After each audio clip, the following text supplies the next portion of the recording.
Narrative adventure games have become a staple of the year's indie gaming scene, and quite rightly so. Titles like Tacoma, What Remains of Edith Finch, and The Station all fall into this category and take us on a rich, story-driven adventure through an intriguing world or setting. Ridden is a new addition to this prestigious list, and although the game doesn't quite manage to hit the narrative heights of the previously mentioned games, it does deliver on its classic-inspired environmental puzzles that push the genre in a completely new direction. The story here takes place in 1988, where you play as Marie, a young girl who has embarked on a camping trip into the woods with her sister and her sister's friends. The game starts with you looking for your sister, who rather stupidly has wandered off into the woods on her own. The blanket of light-sapping trees instantly helps set an eerie atmosphere in Ridden, an atmosphere that often makes you question the true motive of the overarching narrative. Very soon into your quest for finding your sister, you stumble across an old estate, and it's the exploration of this estate that acts the main fuel in the game's narrative. One element that really stands out with this narrative is the way it presents itself early in the game. The clear supernatural inspirations are apparent, but you'll often find yourself asking the question, what are the game's true intentions? Much like the first time we set foot into the Green Bearer's house in Gone Home, and we all asked the question, is this a horror game?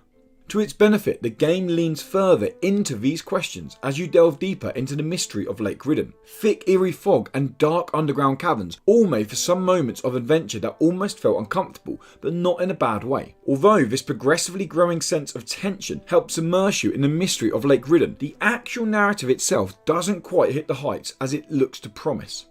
Let's get one thing clear. The story of Ridden isn't bad. In fact, it's very good. The issue here is that it's not Tacoma, What Remains of Edith Finch, or The Vanishing of Ethan Carter good. And this is for a few select reasons. Firstly, the environments that you explore are almost too linear in the delivery of the narration. For example, when exploring the Tacoma space station, almost everything you interacted with told a story. Unfortunately, Ridden doesn't quite carry the same fidelity towards its environmental storytelling. Granted, there are a selection of journal entries, letters, and pictures that all help add to the game's narrative, but there's a lack of the more intricate hidden notes of the overarching story.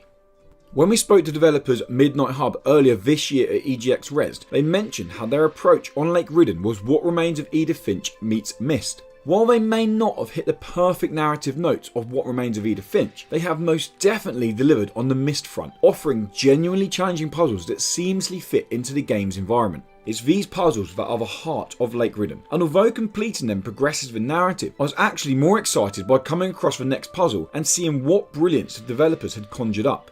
Now, if you want to approach Ridden as a narrative game and not a puzzle game, then you'll be pleased to hear that there is a brilliant hint system embedded in the game. One thing I loved most about this system was how you have to ask for the hints. You're not force-fed the answer. What's even better is the layered approach to this system. Your first hint will simply point you in the right direction of the puzzle, whereas your final hint will all but give you the answer.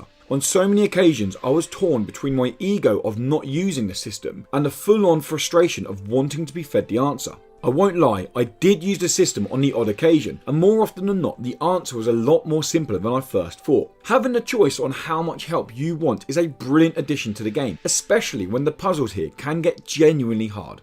If you sit down to play Ridden and want a fleshed out narrative adventure game, then you'll no doubt enjoy the mysterious story on offer, but possibly feel a little underwhelmed. However, if you see the game for what it truly is, a puzzle game that tells its story through both the narrative and the brilliantly designed puzzles, then you will not be disappointed. The ability to tailor the challenge for a well thought out and layered puzzle system makes Ridden one of the most accessible puzzle games available, and one that is a must play for any fans of classic puzzle driven games like Myst. To see more recent indie game reviews, then why not check out our review for love-inspired puzzle game Solo? And to see what other games we've been playing, why not check out the latest episode of the Indie Credible podcast? To keep up to date with all things indie games, including reviews and previews, make sure you subscribe and head on over to indie-credible.com.